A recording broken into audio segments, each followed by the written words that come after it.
mais uma vez para ministrar aquilo que o Senhor vem falando com a gente já, aquele tempo que a gente tira para buscar o Senhor, meditar na palavra, ler. É bom estar aqui junto com vocês. E a gente quer pensar um pouquinho sobre fé. Nesses últimos dias a gente tem falado muito sobre fé, até nas conversas individuais. Às vezes no nosso coração, e eu vou confessar uma coisa para vocês. Eu também, às vezes, eu ficava numa expectativa muito grande que acontecesse alguma coisa, para que de repente a minha fé começasse a se movimentar, eu começasse a ver alguma coisa acontecer. Eu acreditava nisso. Não sei se já passou na tua cabeça, de repente a gente reúne como igreja, aí uma pessoa que estava com câncer assim terminal, de repente a pessoa é curada. Aí você diz, poxa, se isso acontece, o que vai acontecer com a minha fé? Ela vai ser movimentada. A gente acredita, às vezes, nisso. Pensando nessas coisas, pensando nisso tudo, eu fiquei refletindo muito. O Senhor Jesus, quando ele chegava diante das multidões, em vários textos da palavra, a gente vê a palavra dizendo assim, todos, sabe? Todos eram curados. E isso chamou muito a minha atenção, porque o interessante é que todos eram curados, mas parecia que não acontecia fé no coração das pessoas. Porque, no meu entendimento, se o meu pensamento estava certo, com esse monte de milagres era para acontecer uma revolução tremenda que todos se dobrariam diante do Senhor e confessariam Ele como Senhor. E isso não aconteceu. Isso não acontecia. Os milagres não geravam fé. Isso é muito interessante para a gente poder pensar. E é sobre isso, é em cima disso que a gente quer refletir com vocês. A palavra diz em Hebreus 11, versículo de número 6, que sem fé é impossível agradar a Deus. Você sabia disso? Sem fé é impossível agradar a Deus. O escritor, que a gente não sabe quem foi que escreveu Hebreus, ele continua dizendo, pois quem de Deus se aproxima, precisa crer que Ele existe e que recompensa aqueles que o buscam. Sem fé, é impossível agradar a Deus. Mas o que é fé? O que seria fé? Será que fé é um dom? A gente diz, a gente tem uma convicção aqui no nosso coração que o seu Luiz tem o dom da fé. A gente acredita que o seu Luiz tem o dom da fé. Um dom específico de fé. Mas será que a fé é um dom que só alguns recebem, que só alguns têm? Ao escritor de Hebreus, no capítulo de número 11, versículo de número 1, ele diz assim, ora, a fé é a certeza daquilo que esperamos e a prova das coisas que não vemos. Quando a gente para pensar nisso e a gente lembra a coisa que eu tinha no meu coração, de que se acontecesse milagre, a minha fé seria ativada, eu vejo que na verdade é o contrário. O que precisa acontecer é que eu tenha fé para que o milagre aconteça. E talvez seja isso que você está esperando algo acontecer para que você comece a se mover por fé, para que você comece a andar por fé. Mas a definição que nós temos aqui de fé é que é algo que nós não vemos, nós esperamos. E nós só esperamos porque nós não vemos. E eu queria que a gente pensasse um pouquinho nisso aqui. Fé para quê, irmãos? Para que ter fé? Sem fé, nós não somos salvos. Nós precisamos de fé para a salvação, nós precisamos de fé para que a cura aconteça, uma cura miraculosa aconteça. Nós precisamos de fé para que as pessoas sejam libertas dos seus sentimentos de inferioridade, libertas da depressão, libertas do assombro que o reino das trevas trazem sobre as pessoas. E a gente tem pessoas realmente oprimidas pelo reino das trevas, então é necessário fé. É necessário fé para andar com o Senhor. É necessário fé para viver. Tem gente que perdeu a fé na vida. E a gente tem visto hoje cada vez mais no meio dos adolescentes, eles dizendo assim: eu não tenho razão para viver. Eu vou tirar a minha vida. Tem adolescente que chega e no meu trabalho, que eu trabalho com escola, eles dizem: olha, não vai passar dessa semana. Não vai passar dessa semana.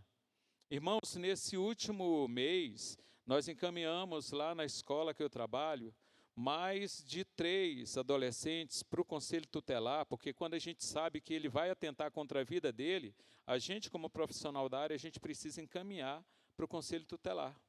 Porque se ele, por acaso, atentar contra a vida, e ele de alguma forma falou para a gente, sabe quando alguém ouve e quem não tem conhecimento de causa diz assim: se ele fosse se matar, ele não falaria.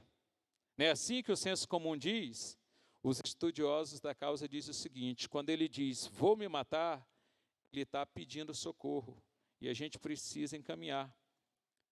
As pessoas estão perdendo a fé para viver.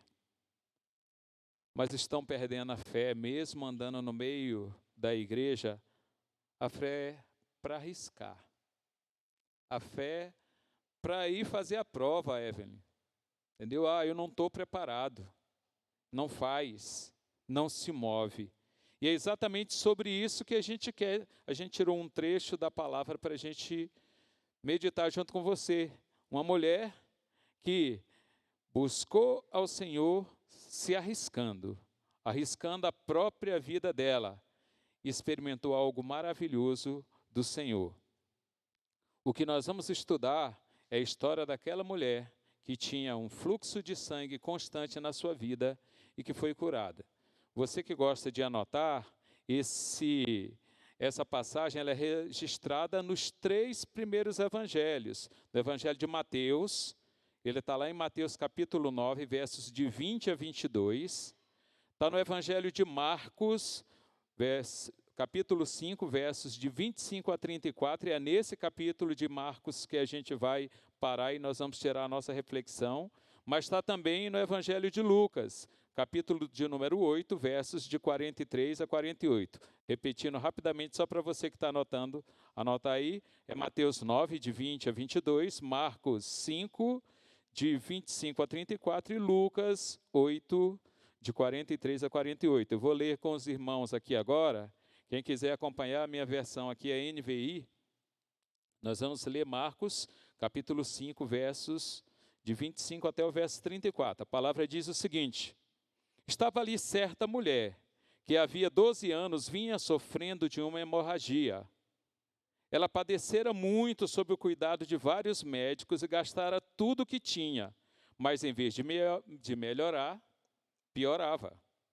Quando ouviu falar de Jesus, chegou-se por trás dele, no meio da multidão, e tocou em seu manto, porque pensava: se eu tão somente tocar em seu manto, ficarei curada.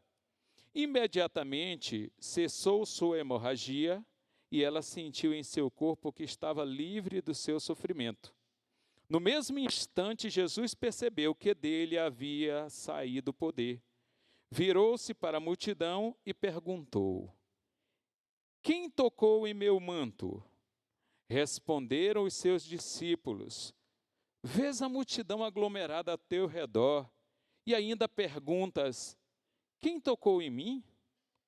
Mas Jesus continuou olhando ao seu redor para ver quem tinha feito aquilo. Então a mulher, sabendo o que lhe tinha acontecido, aproximou-se, prostrou-se aos seus pés e, tremendo de medo, contou-lhe toda a verdade.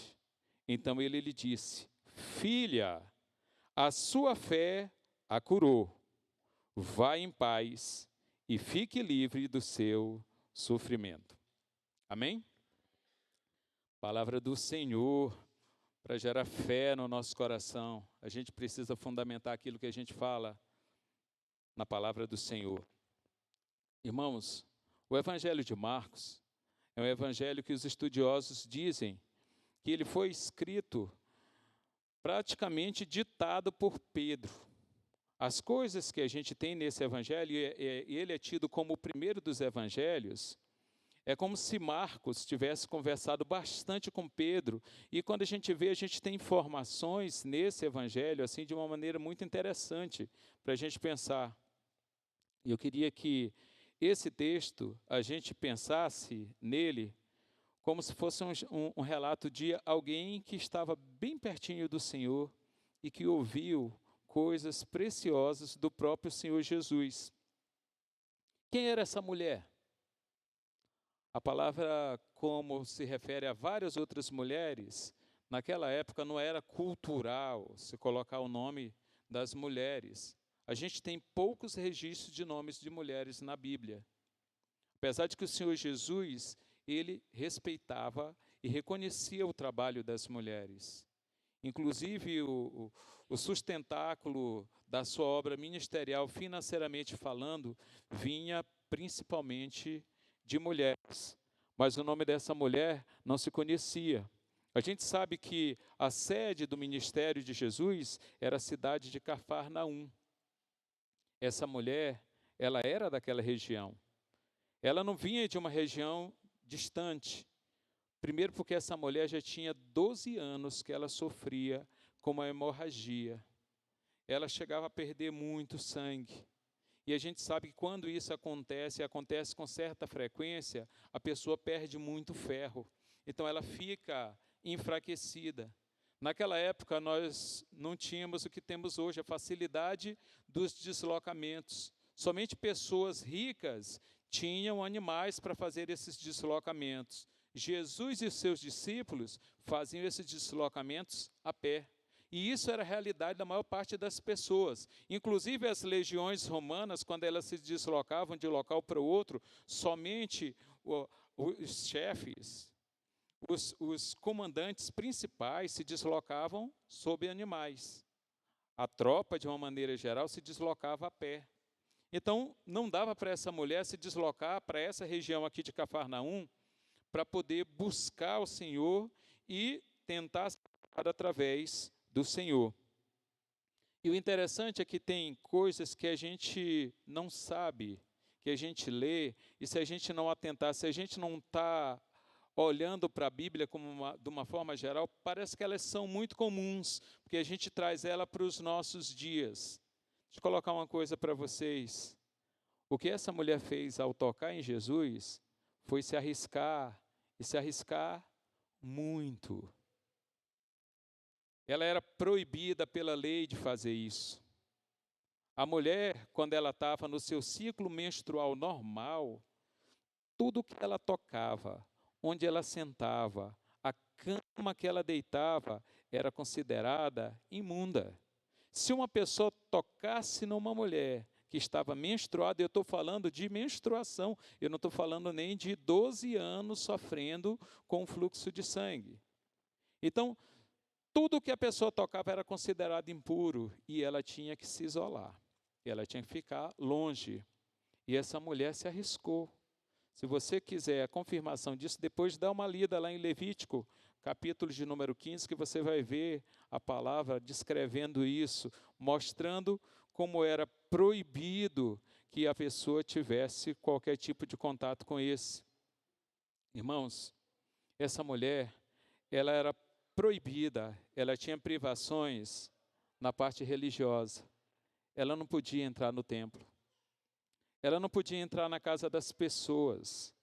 Ela não podia ter convívio com as pessoas. Ela vivia isolada.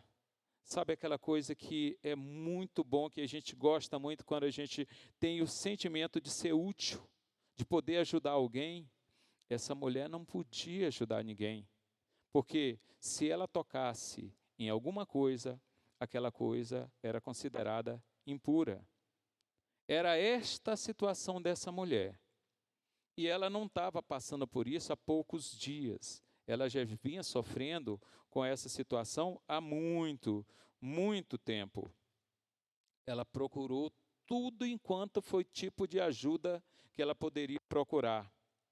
O texto que a gente leu diz que ela gastou tudo que tinha com médicos da sua época. E assim, ela não melhorou.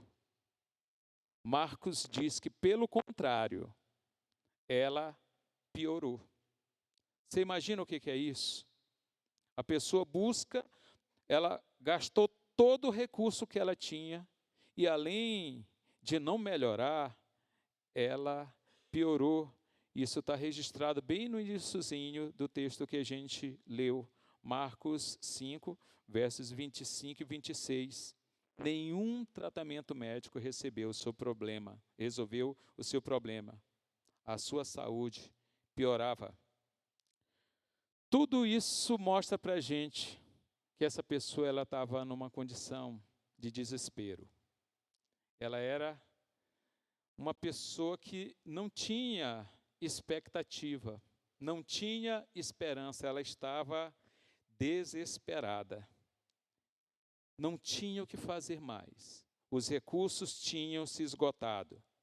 Nos últimos 12 anos, ela tinha passado por vergonha. Ela se isolava, ela vivia em solidão. E ela vivia principalmente em sofrimento. Era uma vida de sofrimento. Ela tinha perdido todas as suas expectativas. Como essa mulher foi curada? O que passou na cabeça dessa mulher? O que a fez a se arriscar? O que a fez buscar o Senhor? Interessante é que quando a gente olha todo o contexto desse texto que a gente acabou de ver, Jesus não estava se deslocando em direção a ela. Jesus estava indo para atender a um outro pedido de cura. Jesus estava indo para a casa de Jairo, um dos principais da sinagoga, para atender a enfermidade da filha de Jairo. Então, Jesus não estava voltado para ela, não estava pensando nessa situação dela. E como Jesus tinha feito muitos milagres naquela região, a multidão continuava seguindo Jesus como se estivesse indo para um circo, para experimentar, para ver novas coisas acontecendo. Talvez seja a tua realidade hoje. Talvez você busque o Senhor para ver milagres acontecendo. Talvez você busque o Senhor porque você ouviu falar do Senhor e você quer ver alguma coisa acontecendo. Talvez você esteja aqui por isso, querendo que algo aconteça na tua vida. Talvez para que algum fardo seja tirado das tuas costas. Talvez você esteja dizendo e pensando nisso. Mas eu quero dizer que assim como aconteceu na vida dessa mulher, talvez hoje você tenha uma oportunidade de experimentar algo novo do Senhor, algo novo na tua vida, algo único.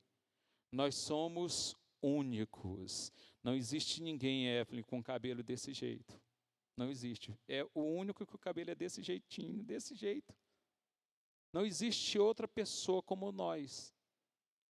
E assim como Deus nos fez com uma única identidade, com uma única forma, com um pensamento, com sentimentos, esse conjunto não tem ninguém na face da terra, nem nunca vai existir alguém igual a você. Com esse sentimento, com esse pensamento, eu quero que você pense que Deus tem preparado algo único para você, assim como você é único. Essa mulher ouviu falar do Senhor. É provável que várias pessoas já tenham falado, mesmo ela isolada, ela ouviu e ela disse: eu vou procurar o Senhor.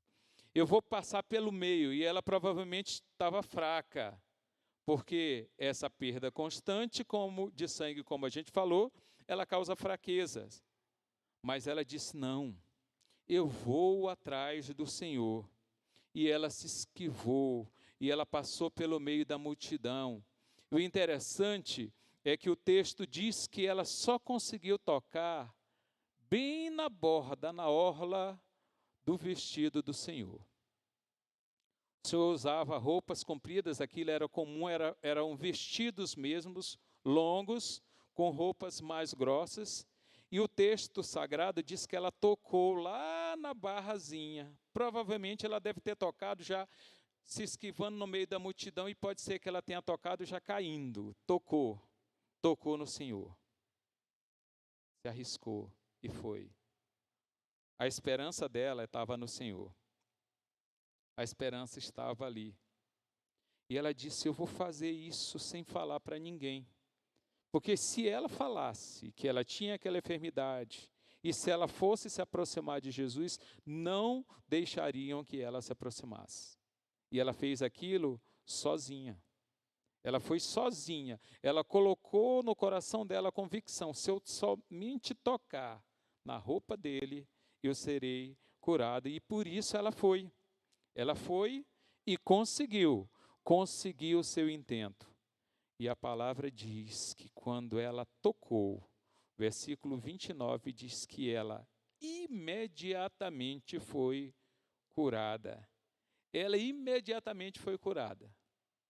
E eu vou dizer uma coisa: às vezes, quando a gente se aproxima do Senhor, se aproxima até de forma secreta, a gente recebe coisas do Senhor.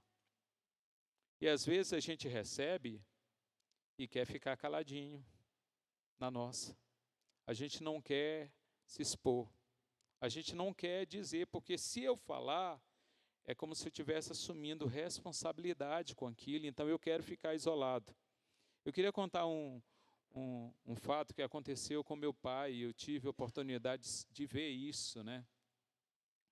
A gente morava em São Luís na época, e a gente morava numa casa. As paredes da casa eram construídas, o pessoal enfiava madeira, colocava umas varinhas e enchia com o barro, molhava o barro e enchia a casa. O pessoal que é lá daquela região sabe do que a gente está falando, né, irmão Raimundo? A gente conhece isso. A casa era chamada de taipa, né? Casa de taipa. O que aconteceu? Depois de uma chuva muito grande, as paredes não seguraram a casa e a casa veio abaixo. E na hora que ela está ruindo, o que aconteceu? Os vizinhos correm todo mundo para tirar o que tinha de móveis dentro da casa, levando para a casa dos vizinhos, e uma das varas que sustentava o barro lá na parede, machucou, né, feriu o joelho do meu pai. Tirou-se tudo de dentro da casa, depois de uns dias aquele negócio infeccionou. Então a situação começou a ficar complicada, ele com uma febre alta, que não passava, aquela coisa muito séria, muito forte acontecendo com ele. E na minha casa, só quem tinha se convertido até então era eu. Isso no ano de 85, iníciozinho do ano de 85. O que aconteceu? Um grupo de irmãs da Assembleia de Deus fizeram uma visita para o meu pai. E aí levantaram um clamor e oraram por ele. E quando elas terminaram de orar por ele, eu estava entrando em casa, e meu pai, que não conseguia mais levantar da cama, não conseguia movimentar a perna, tinha experimentado cura. E ele estava chorando por ter experimentado a cura do Senhor. Quando eu cheguei, ele me deu um abraço, chorando, né? Na situação que ele estava. E as irmãs muito parecidas com o Gilvan, não tão parecidas comigo, muito parecidas com o Gilvan, não perderam a oportunidade. Disseram: o que falta para você entregar a sua vida para o Senhor? O que o meu pai fez? Eu ainda não estou preparado. Mesmo tendo experimentado aquela cura, ele chegou para as irmãs e disse assim: eu não estou preparado ainda. Você já ouviu essa desculpa? Se a pessoa fuma, ela diz assim: não, eu tenho que parar de fumar. Se ela bebe, ela diz assim: não, eu tenho que parar de beber. Se ela está com uma situação no relacionamento conjugal, ela diz: eu tenho que resolver essas coisas, eu estou com um problema com meu filho. inventam mil e uma desculpas. Para quê? Para não assumir uma responsabilidade com o Senhor.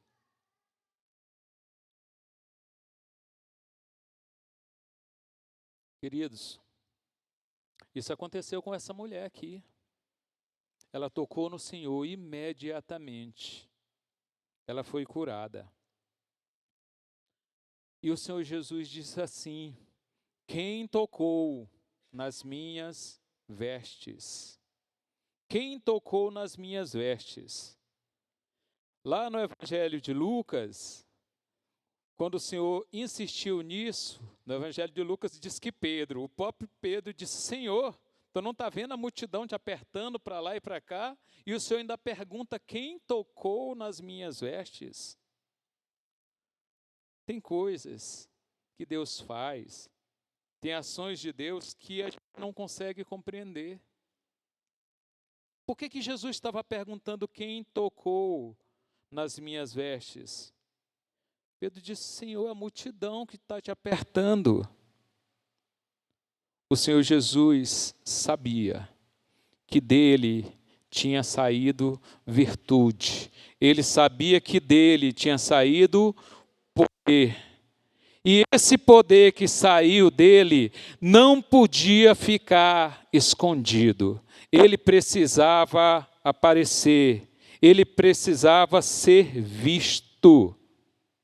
Jesus sentiu a fé daquela mulher, mas Jesus queria ver a fé. Às vezes é isso que está faltando da gente. O Senhor precisa ver a nossa fé. Nós precisamos sair da condição que estamos e nos mover por fé em direção ao Senhor. Nós precisamos fazer isso. Talvez alguns digam: Jesus não sabia dizer porque ele estava na condição de homem, apesar de que na situação dele de Deus ele sabia perfeitamente, mas ele queria ouvir a confissão da mulher. E a mulher não tinha como fugir daquilo, ela sabia, ele sabe. Aconteceu, eu experimentei essa cura, eu experimentei esse poder, eu experimentei esse milagre. E ela chega e se aproxima do Senhor. Marcos diz que ela chegou tremendo e com muito medo.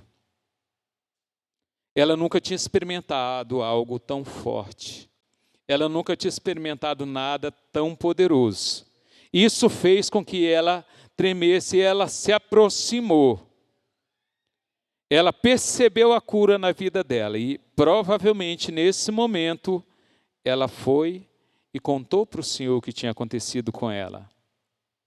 É provável que depois ela tenha contado essa história para muita gente, o que tinha acontecido com ela.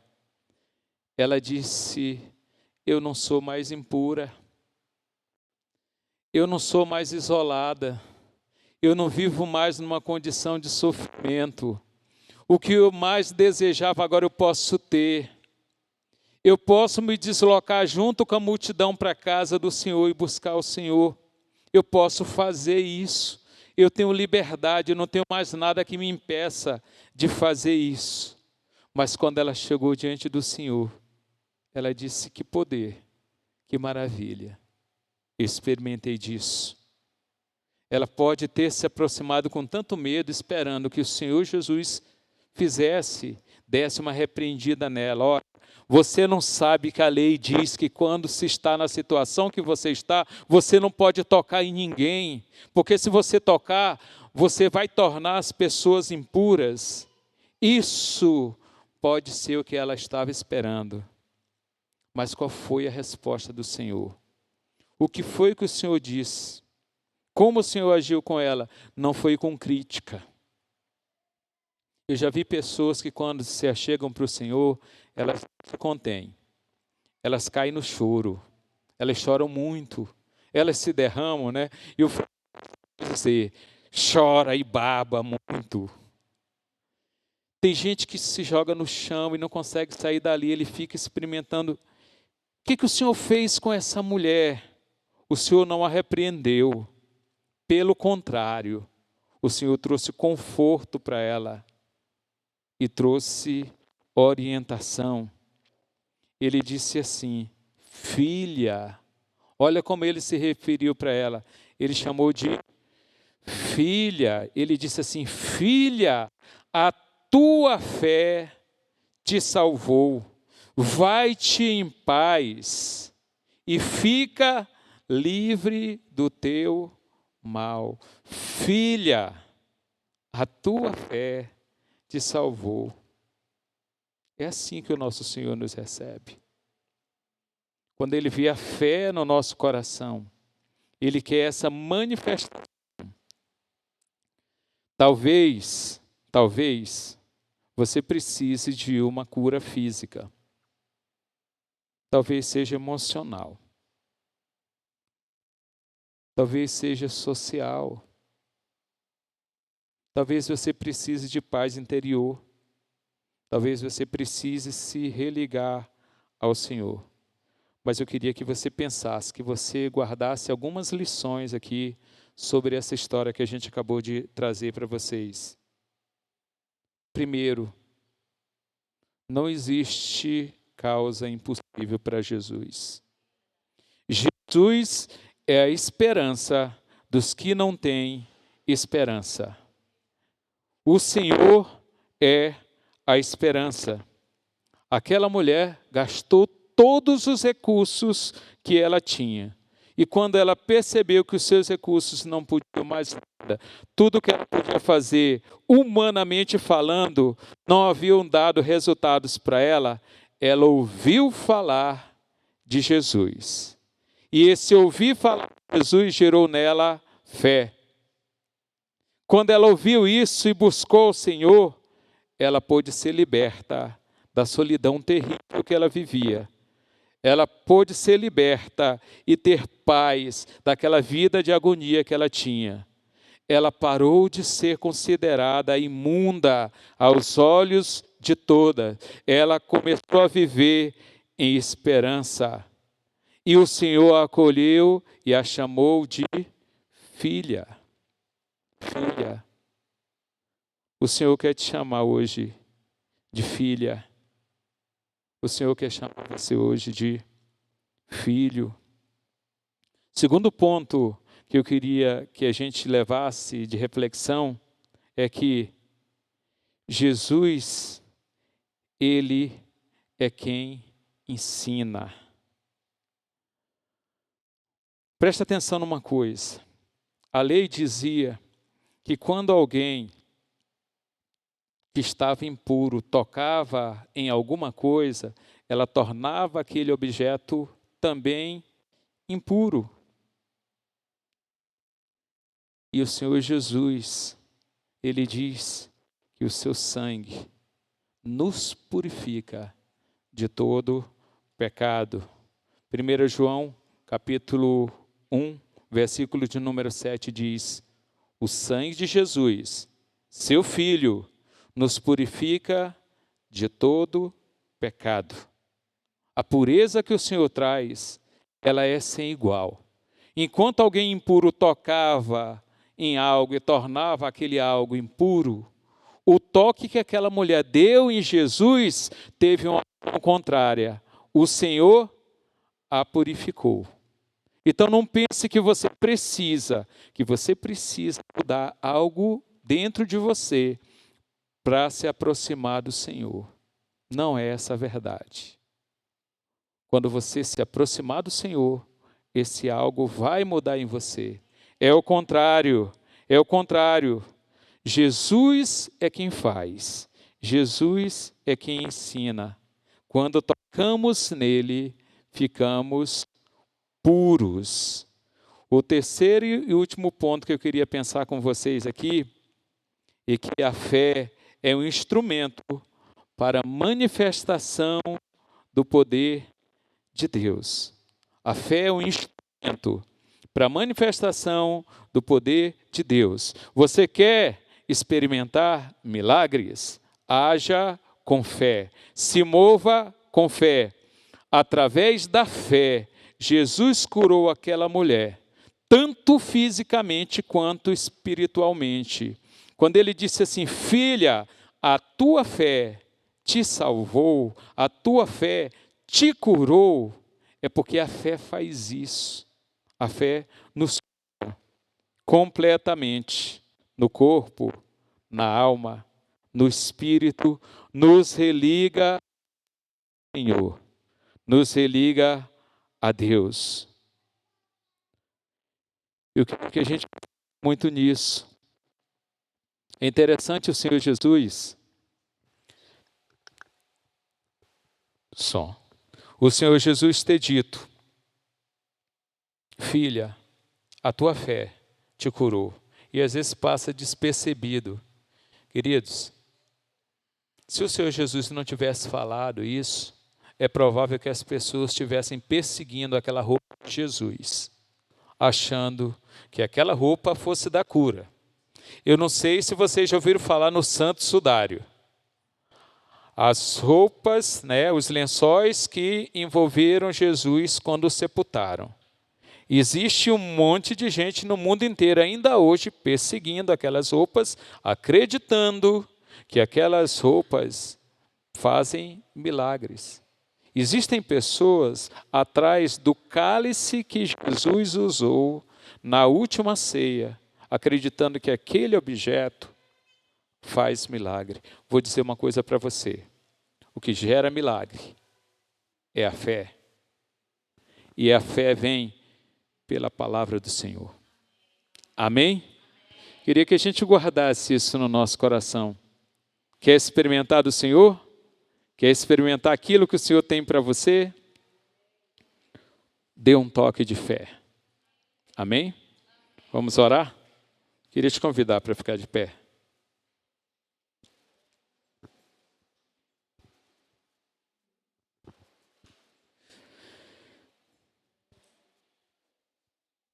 Talvez você queira dar um passo de fé. Talvez você queira dizer para o Senhor: Senhor, eu estou disposto a ir na tua direção. Talvez você esteja disposto a fazer isso. E talvez você fique com medo da multidão, fique com vergonha. Mas se você quer experimentar algo do Senhor, se mova na direção dele. Se mova na direção dele. Se você quer fazer isso, a gente quer orar por você. E vou orar nesse momento, e se você logo depois desse tempo de oração quiser que a gente ore, quer dar um passo de fé em direção ao Senhor sobre qualquer causa que você tenha, vem aqui à frente. Nós vamos orar por você. Pai, nós engrandecemos o teu nome, te exaltamos, dizemos que o Senhor é o nosso Deus, que o Senhor é a nossa esperança, que nós confiamos e cremos no Senhor e que nós queremos experimentar mais do Senhor. Fazemos isso, Pai, ao andar na tua direção, a buscar o Senhor e só o Senhor. Queremos que o teu Espírito cada vez mais nos impulsione a te buscar e não buscar o que o Senhor tem para nos oferecer. Queremos o Senhor, queremos a presença do Senhor, dependemos do Senhor. E pedimos, Pai, que no nome de Jesus, a tua palavra revelada a nós gere fé no nosso coração, para darmos passos em direção ao Senhor. Queremos te tocar, nosso Senhor. Vem em nosso socorro. Queremos ser purificados pelo teu toque, para nos apresentarmos, ó Deus, diante do Senhor como Isaías o fez e disse: eis-me aqui. Queremos fazer isso também, nos apresentar purificados pelo teu sangue. Em nome de Jesus. Amém?